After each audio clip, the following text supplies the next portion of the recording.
Hey guys, welcome to What the F. I am so stoked about today's guest who is also here in Chicago with me. But before we get started, I really want to thank Neurelis and SK Life Science for believing in What the F podcast and making conversations like this possible. My guest today is Jeff, and I forgot to ask you how to pronounce your last name. Jeff Baltes. Jeff Baltes. Yes. Jeff, thank you so much for being here. I really appreciate it. It's so fun to have a fellow Chicagoan with me. Thank you for having me. I appreciate that. Of course. But for you, like, I'm kind of basic bitch where like I lived in the suburbs and then moved to Chicago, and the very typical basic bitch story about living in Chicago. For you, your home is in Ohio, or Yes. like where you grew up. Yes. Right? Long journey. And epilepsy is kind of what got you here. Epilepsy's sort of driven everything in life. Oh my God. From adulthood, yeah. Oh my God. Okay. So. Well, I can't, we need to unpack that. Little bit, yeah. Yes. Before we do, I just want to start with like some context about when your seizures started, because you were in college, right? Yes. Or college age, 20-ish when your I was seizures started. 19. Okay. And with absence seizures, and then one day it was not absence seizures. And because that story is just one of those like fate or something stepped in. Yeah. So I had been on a medication for... I'd been having about 10 episodes a day. Epitomos, didn't know what they were. I was a tour guide and kept having them during tour tours guide where? For Wright State, where I went to college. Oh, okay. So here, welcome to the bookstore, and hang on a second. And like that happened every tour. So the staff said, just go see a doctor. So I was put on one medication, and that wasn't really doing anything, sort of making things worse. And I finally switched to another medication, and all of the seizures stopped for like a month. Wow. Yeah, it was just like a light switch. It was From amazing. 10 a day to none. To nothing. Like Wow. within the course of a couple of days, they were just gone. Yeah. And Ohio, it's 6 months driving ban for seizures. Yeah. But I was like, there's nothing happening after, 10 of these a day. So I brought my car down to campus and was like, I can go get groceries now. Hell yeah. I can go get a haircut on my own time. I don't have to, That stuff is like, it's just like gems and gold when you can do something like that on your own. And you don't understand it until it's gone. Yep. And right before I left to go to the grocery store, and I was just like, so excited for this, one of my friends from one of my theater classes popped up on Instant Messenger and said, hey, can you look at a paper for me? And I was like, yeah, I can go whenever I want now. So sure, I can take the time and then go in the car later. And the next thing I knew, I was waking up in an ambulance. God. And that was my first grand mal. Wow. Yep. Wow. I mean, that's just one of those things where it kind of just knocks the wind out of you hearing the story because of what could have happened had you gotten in the car to go grocery shopping, which is something that's an incredibly reasonable thing to do. So then after, you have this first convulsive seizure, and how did you even know it was convulsive? My roommates, They saw it. they saw it and were like, they're the ones who called the ambulance, and they would get used to doing that. So, and that's when I had not been diagnosed with epilepsy, even though I had been having the epitomes. Interesting. For a year. And, I had the take-home EEGs. I had all of that stuff. And Let me guess, the EEGs didn't catch seizures. No. Yeah, they never do. Not never, but when you do, it's like fucking gold. Right. Yeah. Yeah. And these were the take-homes that this neurologist didn't even wrap it up, so they were just exposed wires walking around campus. And can we put neurologist in quotes for that? Yeah, like absolutely. This neurologist. Yeah. But going to another doctor, they're like, what? Really? He still has a license? Yeah, totally. I did get my student ID picture taken, though, with the wires. So that's fun. I'm so happy about that. I'll send that to you. Please do. Absolutely. Yeah. You have this big seizure, and then it's like, okay, I guess that medication isn't doing the job. And what did it look like? What did your college experience look like after that? So what they did, they increased the dosage of it rapidly because they knew it worked to an extent. Sure. And they just cranked it up, and the next week I had 2 seizures. And they kept cranking it up, and it affected my mood. I had to leave my apartment, get out of my lease because I was toxic from just I was all over the place, personality-wise. Like my roommates couldn't stand me, and we were great friends prior. So it was. I've had that experience too with a medication, where I just became very agitated and like incredibly difficult to deal with on a day-to-day basis. Yep. And I think it's so hard to look back at that and be like, okay, that was the medication, that was not me. Right. Because I don't know about you, but I felt like going on an apology tour after I got off that medication and became normal again. And I was just like, I just want to apologize to anyone I've interacted with because I've been a complete asshole. Yeah. And another friend of mine with epilepsy, she said, just remember, that's not you, that's the medication. Mm-hmm. So, okay, so did you ever get off this medication then? So, because you're not an asshole right now. Thank you. Yeah. So it took a while because it was working, it was stopping the seizures. And it had been 6 months without a seizure at one point, so I could drive again, right? And that's a huge... It's massive. Yeah. And 3 days after that, I was playing basketball and broke my ankle in 2 places. My right ankle, so I couldn't drive anymore. Ugh. And the doctors had never seen a fracture like that.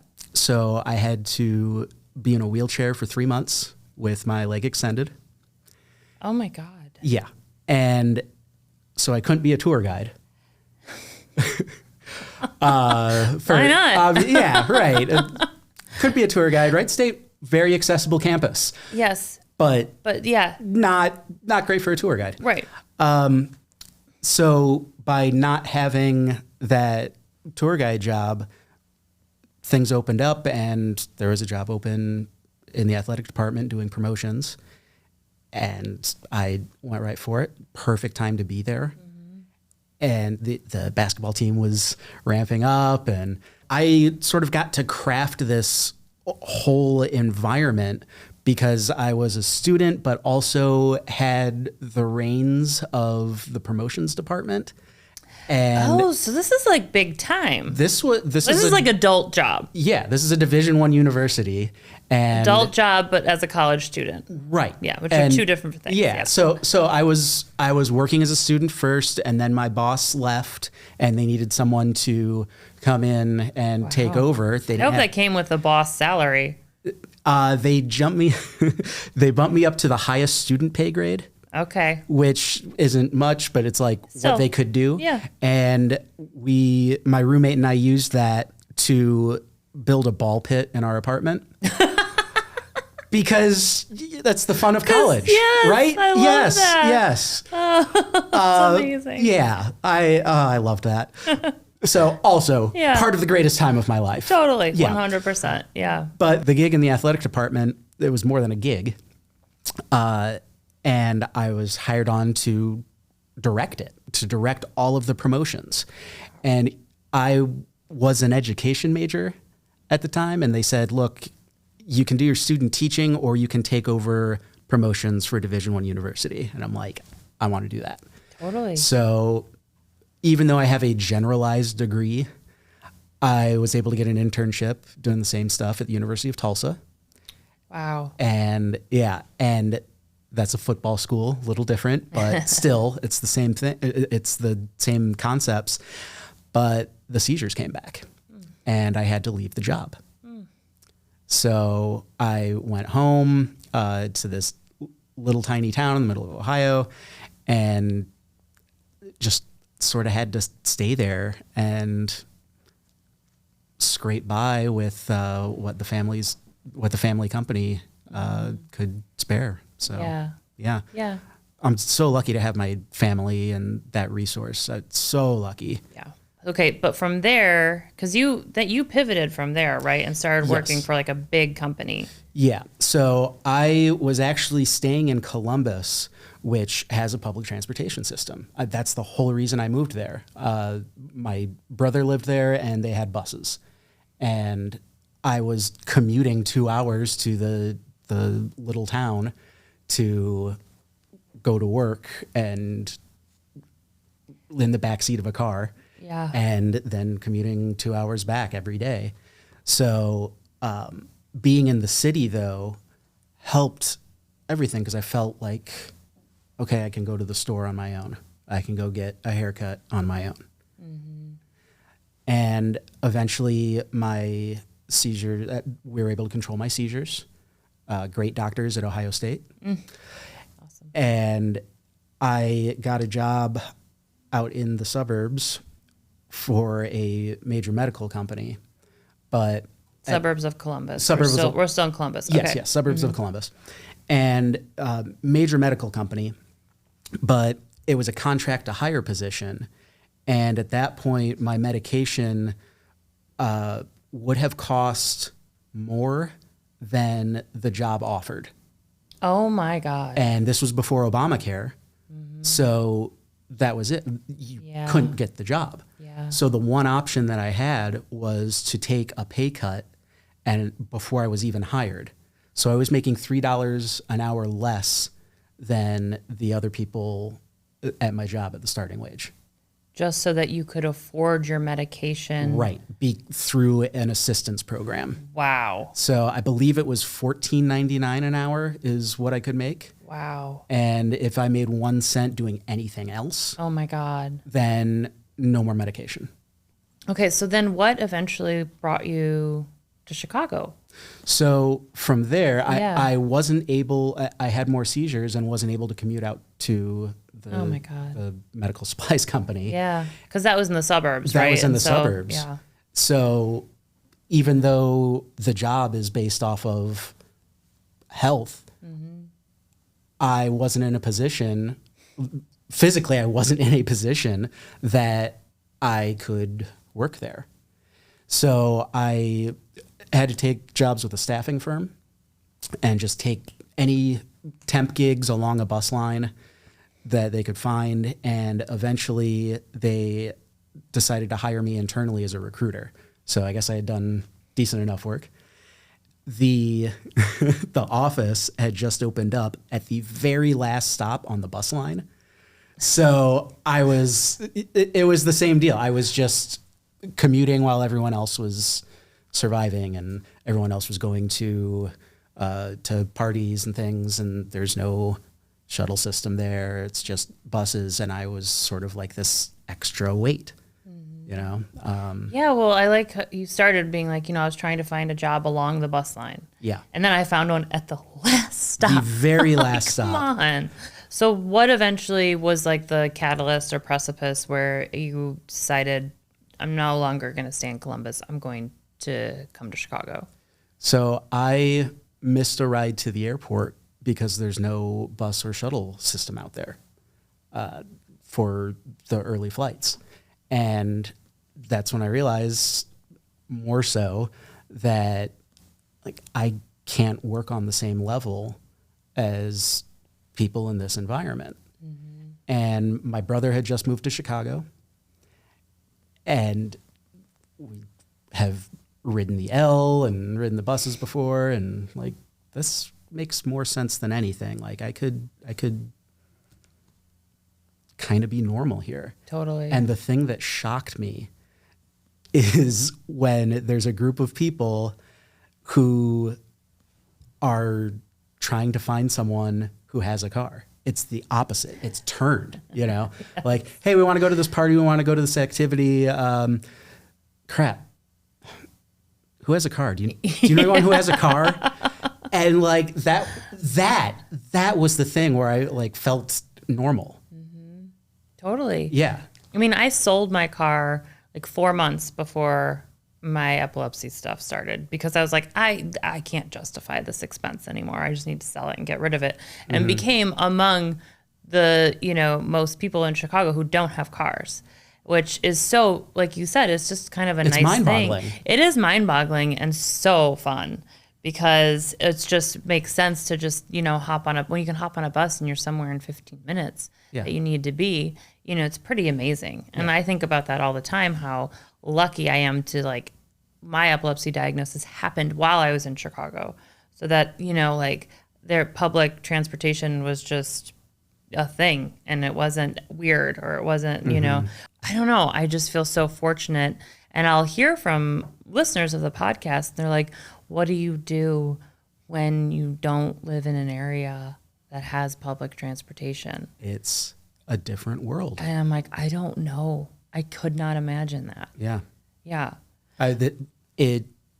Every step up that I made from the tiny town to Columbus to Chicago, every step was another, like, oh, I'm feeling closer to normal. I'm feeling closer to normal. And I'm feeling like on the same level as everyone else. Yeah. Yeah. That's huge. Yeah. It's massive. Yeah. So then when you got to Chicago, your epilepsy went away, right? Sorry, that was a terrible joke. What? You got cured, right? You came to Chicago and you're like, wow, I'm cured. All you needed was a bus and an L, and I'm good. Yeah, right. My brain just reset and was like, oh, okay, well, here we are. Let's start the new life. Yeah. Let's do it. And it's gone without a hitch since. Yeah, awesome. Yeah, awesome. All right, good podcast. Yeah, we can end. Cool. All right. If only. Yeah. So I've had breaks where there have been no seizures, and then had to restart another medication or add another medication to the cocktail. And that's happened over and over. And I've maxed out on 3 medications. And I was working a contract. So I've been able to work on contracts, on temporary or medium-term contracts, doing events, which is exactly where I've thrived. I was working on a contract for a major bank. So, what is a bank event? Like, other than like the Bank of America Chicago Marathon, that is not a paid promotion, by the way. That's the only one I can think of, though. Yeah. So this is an international bank that has an office in Chicago. Okay. And this is for their executives to go to conferences. So they need people to register them and go through all of the logistics and send out the packages, send out the displays, all of that. So I was on a maternity leave coverage. I was not on maternity leave. Oh, yeah. I was like, whoa, we need to get deeper into this. There's so much more to this story than you ever, So you were covering a maternity leave. I was covering a maternity leave. Okay, yes. okay. And so I was only there for a few months. And during that time, the seizures kicked in hard. And I was having memory issues for the first time, where it was my boss would send me down to the supply room and say, pick up this this item. Yeah, right. And I'd get down there and look at it and be like, is this the right thing? Yeah. Even when I wrote it down, I would just look at it like, this doesn't, oh my God, is this going to be right? And I would have a seizure. Oh. And these were still petty malls, but it happened so much. And I like zoned out for a day. I told my boss, like, look, I just need to look down at a spreadsheet or something and just, drag and click. That's all I could do for the day. So can I just give props to you for like that self-awareness, and also asking for that accommodation from your boss, just being like, listen, this is where I'm at and this is what I'm capable of doing. Like, that's really dope, because it's hard. It's not easy to do that, as you know. Yeah, it was, I didn't really have a choice, because he sat right next to me, and we were working on the same projects. He'd ask like, hey, can you pull up this file for this person? And if I was working on something else, I'd lose place of where I was. I'd like, when this stage hit, it hit hard. And they luckily kept me till the end of the contract. But after that, I didn't know what I was capable of, because I kept having these larger, like more intense seizures. And I was on Obamacare, and which again, lifesaver. Yes. Quite literal lifesaver for me. But the insurance package I could get wouldn't get me to an epileptologist. It was only a neurologist. And I went to the Epilepsy Foundation and said, like, you know, what resources are there? You mean the one here in Chicago? The one here in Chicago. Okay. Yes. Epilepsy Foundation in Chicago. Check them out. 100%. Yeah, the best. So they hooked me up with a doctor out in the suburbs, and she said, like, we can't do anything more with your medication. If you do anything with your medication, it's got like a 1% chance of maybe doing something for a while, but you're maxed out. You could also go in and have surgery. Or what type of surgery? Lesionectomy. Oh, okay. Yeah. So they take out the dot. It's nice and convenient that the lesion is a little dot on my head. Yeah. And the other option had like a 50% chance maybe of doing something, and that was the ketogenic diet. And I threw myself into that, like immediately, like dedicated. And it took a while, but it worked. I was having fewer seizures and they were less intense, and my memory got so much better. I was still carrying around a pad and pen with me everywhere. And I was able to get back with an event company that hired me on right before the pandemic. So as a result of that, I was able to get government health care. Wow. Yeah. So during COVID, the seizures came back, like the grand malls came back. Oh, God. And I went back to that epileptologist, and she's like, all right, you have one option. It's pretty much surgery or nothing. And you can go to any of the following hospitals. You don't have to stay in this one because you are on government insurance. You can go to any of these places. And Chicago is between Northwestern and U Chicago and Rush and UI Health. Plenty other, and UI Health. I mean, it's like it's a mecca. Yeah. For really good healthcare, but also really good neurology. Specifically neurology. Yeah. Yeah. So I went there, and within 5 minutes, they're like, oh yeah, you need surgery. Like, what? Okay, well, thank you for the diagnosis. Great. I had that experience too. Yeah, yeah.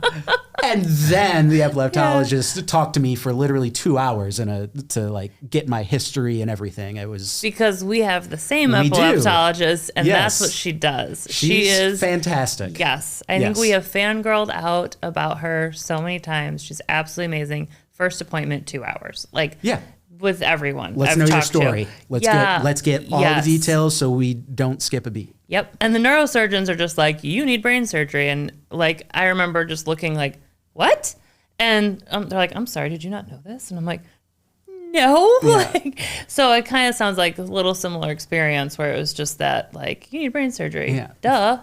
For me, they had looked at it back when I lived in Ohio and said that, you know, this type of lesion and the location, it's not safe for us to do a surgery. And they, you know, skip forward several years of medical advancement and a world-class hospital. And they say, oh yeah, well, okay, let's do this thing. But before that, they had to do lots of testing. So, you know, your seizure study where they hook you up for a week and take you off of your meds. And again, I was on huge doses of multiple medications. So they took me off of that for a day, and I had a grand mal that was big enough that I dislocated my shoulder and broke 8 vertebrae. And What? Yeah. Like, From the inside out. oh, Jeff, I am just so sorry. At this point, it's like, it's amusing almost. I get it. I know what you're saying. I understand that sentiment because you're like, what the fuck else can I do but laugh? Yeah. Like at how insane this is. Yeah. My friend Lisa in Ohio calls me Calamity Jeff. It's that's the nickname because it just sort of happens to me. So like, what can you do? But right. All right, here's another thing. And you tell your friends, are like, of course that happened to you. Yeah, right. Yeah, I get that. Right. And so the doctors have never seen a fracture like this before, or let alone one caused by a seizure. Wasn't the same with your ankle? They're like, we've never seen it. Yep. Like, you keep hearing that from doctors. That's not something you want to hear. We've never seen this before. But you're just like this medical treasure. Oh, yeah. Yeah. Yep. Okay. And so I had to do months of physical therapy to stand. And luckily, there is a hospital here in Chicago. And can we name drop at all? Sure. Well, okay. Yeah. Shirley Ryan Ability Lab. Yeah. Okay. So the Shirley Ryan Ability Lab is the perfect place to go for that. Literally #1 in the world for rehabilitation of major people travel issues. nationally, internationally to get treated there. Yeah. Yeah. So that was my introduction to the place, and I understood just how good they are because I've got 8 fractured vertebrae. Jesus. And I was, luckily my mom had moved to Chicago by that point, so I was staying with her and out in the suburbs though. So it was a trek in. Yeah. And again, it's transportation does so much, but luckily there are huge train lines coming into the city. So how is that on your back? Like that commute? That's all I can think about. Yeah. So I was in a brace for several months, and the way that I fractured my back was sort of from the inside out. So I don't even know what that means, unlike man. another, I have the charts that are. I have a before and after from a previous MRI that they just took enough of the spine that I can do this for comparison. It's ridiculous. I'll send those to you. Please. To put up. But like the spine doctor was just I've never seen anything like this. But going to Shirley Ryan, it was the best possible rehab I could get, along with the dislocated shoulder. So I kept working up, and before they could schedule the brain surgery, my back had to heal, which thank you. But I refractured just because I have weak bones, apparently. That's a great way to find out that you have osteopenia. What is osteopenia? It's the precursor to osteoporosis. Oh, Jesus. You know what can do that? What? Epilepsy medications. That's right. Yeah. Oh my gosh, you poor thing. Not all of them. Not all of them. Not all side effects affect all people. Yeah, no, thank you for saying that. Yeah. Covering, but like, do look into that if anyone's listening, because like, you won't hear that from all your doctors, right? They won't give you that notification about the side effects on your bones or on your liver or things like that. Yeah. So just make sure that you are doing your due diligence, not necessarily with Dr. Google, but with your doctor and figuring out what, if there's any supplements you should be taking or getting, I can't remember the name of those scans to scan your bone, but I've had like a million of them. Yeah. Like a DCAN or something. It's something. DEXA? Thank you. Yeah. DEXA scan. Yep. Good job. Great recall, man. I have a list of all of the scans and things that I've had in the last couple of years that's like, I had 3 of those and 3 of those. So I've looked at that list enough times. It's like, the DEXA. Right. Yeah, okay, right. yeah. So you got it. Okay. Yeah. Okay, so you find out that you also have precursor to osteoporosis. Thank you. Yeah. Okay. So weak bones. Weak bones. You got some weak bones. Yeah.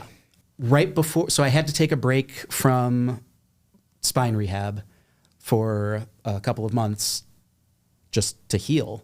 And right before my my rehab started up again, I got the call that said, hey, we can schedule you for brain surgery.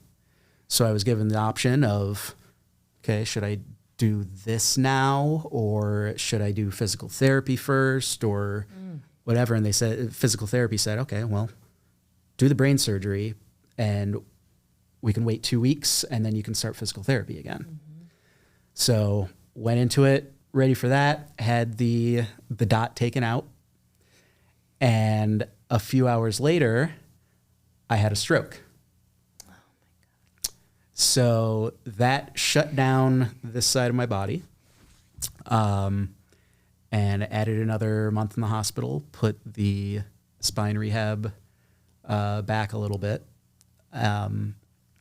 And the lesion is called meningeoangiomatosis, which is incredibly rare. Really? It's how I roll. Well, apparently, not intentionally. No, I have. I had at my dot. I had one dot removed. I have one dot still in there. The one that I had removed was also in that class of meningioma, but was of 0.05% of meningioma. It was a cordoid. Yeah. So like you and I, wow, dude, we need to have some sort of club or handshake with like for just rare dots. I love that you call it rare dots. Yes. Well, mine is actually a circle, like a little dot. Oh, you make it sound so cute. Like a dot. Yeah. So yes. Holy shit. So you're like, I just came in to get my dot removed to hopefully help with the seizures. I came in to get my dot removed. I love that. I love that. Like, and then was planning in 2 weeks to go back to fix my spine. No big deal. Right. And now I've had a stroke. So right. Jeff, like, how are you even like here right now? So like, I'm just amazed by you. Truly. Thanks, I think. I mean, I mean, I wish none of this had happened, truly. But like, I'm just still amazed that you're like here and like, and just, I don't know, like getting out of bed every day. Like, I don't know if I would. Honestly, I kind of am too from where I was. But knowing the hospital, because I was transferred to Shirley Ryan Ability Lab after the stroke, and they've got the best stroke recovery program, again, in the world. And knowing that place from the intensive physical therapy, I was confident that this is the place to go. And being in the stroke unit with other people who had gone through it, or were going through it, really, there's a connection. I mean, my memory still isn't back. I will entirely, but it's about the same level as when I was having the seizures, where I needed that little notepad. You know, I still have a notepad in my pocket. Yeah. You know, yeah. I want everyone to hear that, because like I think there's a lot of empowerment when you carry that notepad with you. For me, anyway. You know, sometimes it took me so long to like carry a notebook with me like that, because I would just get it's a sense of pride as well. Yes, 100%. And I'd be like, okay, I can do this. Just remember to say it over and over and over in your brain. And by like, I'd get to like the second one, I'd be like, what? I don't remember. Yeah. You know, you're able to do things, able to carry out tasks, but as far as specific words or depending on what part of your brain is affected. Yeah. You know. Yeah. Totally. Like I remember walking down the street and being like, what is that thing in front of me? And it was a tree and I couldn't name it. Yeah. And I just stared at it and I was like, I'll get there. And I think, I don't know how long it took, you know, but I was just like, okay. And then I finally got the tree and I was like, yes, it's like tree, you know? So anyway, but this is just my experience. I didn't have a stroke. So what you started to tell me that you connected in group activities with other stroke patients. Yeah. So there's the physical therapy area where literally there's a treadmill with braces, so you don't fall over because you have to relearn how to walk. And relearn how to talk for a lot of people. And there's different levels of it. As you're there longer, you can see how other people have progressed as well. It's like, that guy's almost out. Wow. That person's almost out. And then from there, that was the inpatient. From there, it was several months of outpatient care. And that was in the suburbs again, where mom had to take me, and love my mom. I mean, my mom's the best. But she had to take me to these sessions twice a week, and I was out in the suburbs. I couldn't go on my own. And I wouldn't be able to ride the trains anyway at that point, because part of the stroke, I've got blind spots in my vision. So I can't see my hand right now. No way. Yeah. Or right now. Wow. Yeah. So, which again, the doctors have not seen the way that my chart breaks down on my vision chart. Yeah. Okay. That's so like, just adding it to the medical treasure box. These should be in quadrants, not like a line right here. It's. Oh my God. So, okay. So the recovery, I mean, was that also while you're recovering, you're also having seizures and also. The doc got rid of the seizures, or the removal. Would. Got it. Yeah, Knocking. cool. Thank you. Yep. There are times where I'm not sure if it's like a stroke hiccup or if it's actually a petit mal, maybe. Sure. So like there's concern and fear behind it, but I think I'm all right. And we're doing this very slow, very careful process of rolling me off of these medications. I'm happy to hear that for you. It's great. I just wish I didn't have to trade one for the other. Yeah, totally. Yeah, but I'm doing so much better than I thought, or a lot of people thought. Like the progress that I've made, and a lot of that comes from my current situation where I was able to move back to the city, and I'm living with my brother now, who again, my family is the freaking best. And so I've got that resource while I try to get back in a workplace, but there are limitations everywhere. I just had surgery on this arm because I didn't have feeling in this hand. Just redislocated the shoulder just by doing nothing. So it keeps there's still side effects. Yeah. It's not like you're just in the clear in any sort of capacity. Right. Yeah. And the recovery process from the spine was put on hold because of the stroke. So insurance then said, okay, well, we'll just combine these two issues into one case. And my spine was never properly healed during the stroke recovery. And they said, all right, well, you're done with your stroke recovery, so we're not paying anymore. Oh my gosh. Yeah. And then several more months of spine therapy, re-upping. And I'm... What was it like re-emerging into the world? Like after you left the hospital, after the stroke, and then, coming back to Chicago and things like that. Like, I don't know, like with your friends and and you've talked about how your family has been so awesome, but what about the other side of that, like the social side? What does that look like? So this all started in the middle of COVID. So everything was shut down anyway. Friends moved out of the city, and that was tough on its own. And then coming back, moving back into the city, it's been an adjustment because being in a crowd, I can't be in a crowd. And this is someone who, I worked events, I worked festivals, I worked basketball games. And so I just want to talk about a few things, but one of them is the Epilepsy Foundation of Greater Chicago. Yes. Because I feel like you have really utilized their resources so much. Absolutely. And like, first of all, like what prompted you to even reach out to them or go to them? I know you said you came here and you were like, hey, how do I help me out with, insurance? And they were able to do that. But now you're like, I see your stories and I see your posts and I feel like you're there a lot. Every week, at least. Yeah. Really? Mm-hmm.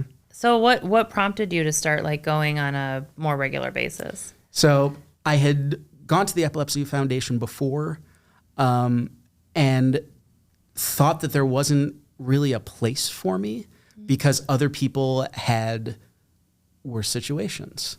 And like, I didn't want to like take the resources or time, and people are having several grand mals a day, and I'm here just, okay, well, I have memory issues and you found me a doctor, so thank you very much. But we do that a lot to ourselves in the community. We downplay our own thing because we see someone else who has it so much worse. Right. Yeah. And it was having a stroke that put that in perspective, where, I was in much better shape than most of the people in that stroke recovery. Did you start with a support group at EFGC? No. No. So I was not in any support groups at the Epilepsy Foundation. Oh, okay. Until after my stroke recovery, until I moved back into the city. Okay.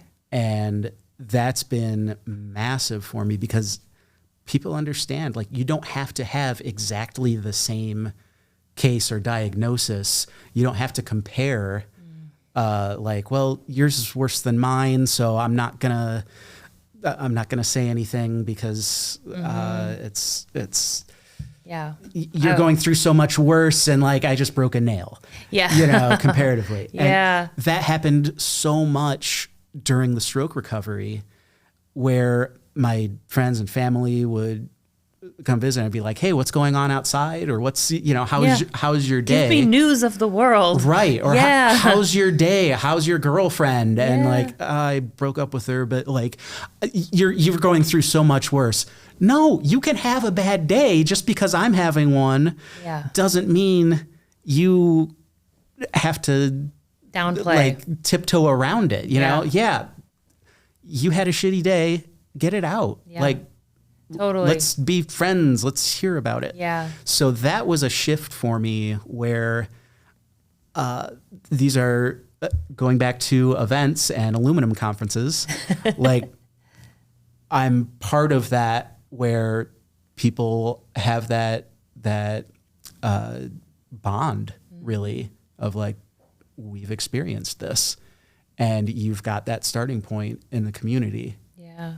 And it took all of the stroke recovery to really push me towards that. Wow. Yeah. I mean, like, I can relate so much too to that, when like friends or family or someone is just like, well, I don't want to tell you about this because what you have, like my friend Mike, one of my best friends in the world, the first time I saw him after my brain surgery, he was like, oh, this stupid cold, and he's like, oh my God, I'm so sorry. I shouldn't say it in front of you. I was like, oh, I'm sorry. Do colds not suck now? Right. Like, are they awesome?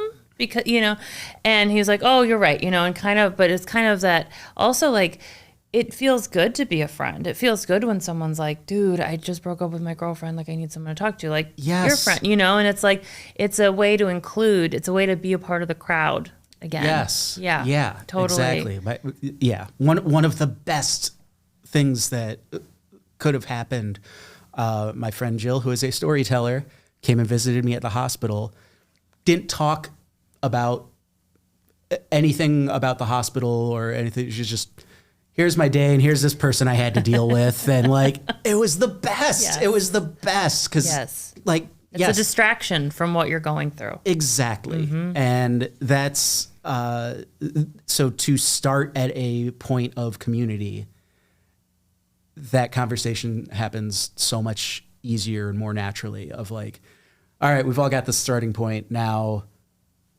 Let's talk about I don't know, how was your day? Yeah. Yeah. Totally. And it's just that simple. Yeah. How was your day? Yep. And start from there. Yep. Oh my God. That's so beautiful, because there is that. It's so weird with people with epilepsy because it's so different, as we've covered, but there's that weird common thread that we all have, that we can all relate to each other on it's somewhere. Exactly. With some, because there's a gazillion symptoms, whether it's a side effect from a medication or a seizure or whatever it is, but there's just so many things where you can be like, yes, me too, and just feel seen. Yeah. Right. Absolutely. And people probably aren't going to get that on the same level if they don't have epilepsy to start. So you're in a shitty situation, especially if you're caught in the middle of nowhere, Ohio. Yeah.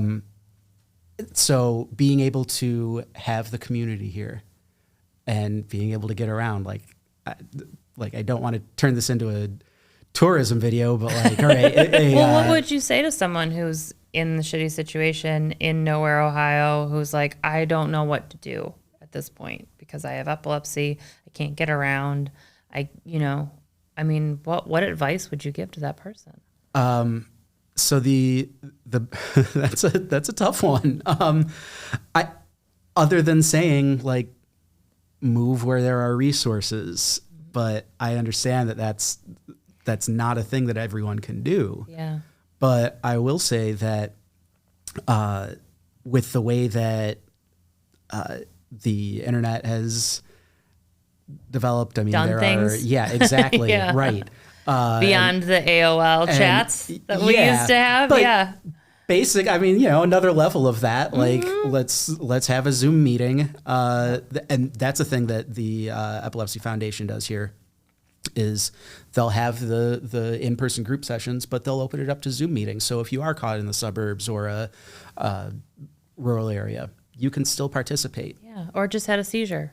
Right. Yes, exactly. Exactly. I think that's so awesome. Yeah. So you also have an Instagram account, and maybe more beyond that. I don't know anything beyond Instagram, but it's called Jeff on the Brain. Jeff on the Brain. So tell us about that. So that started before my surgery, a couple of days before my surgery, where I had a test called the WADA test leading up to the surgery that shut down half your brain.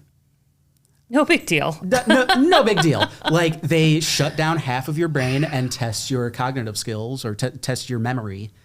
And based off of that, they know what side of the brain is affected. But there's not a lot of information out there about it. No. And you were the first person. I remember you did a video on it, and it was the first time I'd ever heard of it. Yeah. And I felt very ignorant and stupid. So. As you should have. No, that's the thing. I knew nothing about it unless you have a doctorate in this stuff. It's not really well known. Mm-hmm. So I was just fascinated with it and decided, all right, let's talk on the layperson's level.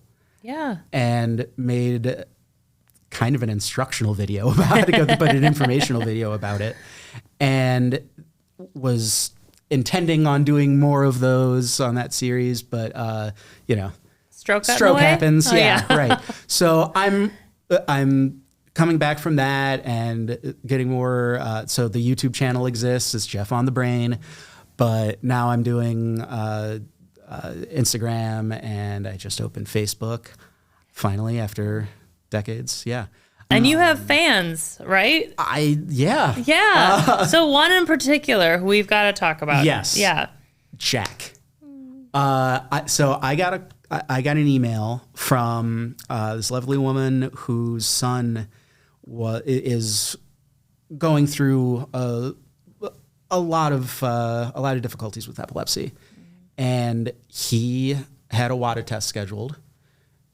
She didn't know much about it because it's very difficult to find something in layman's terms.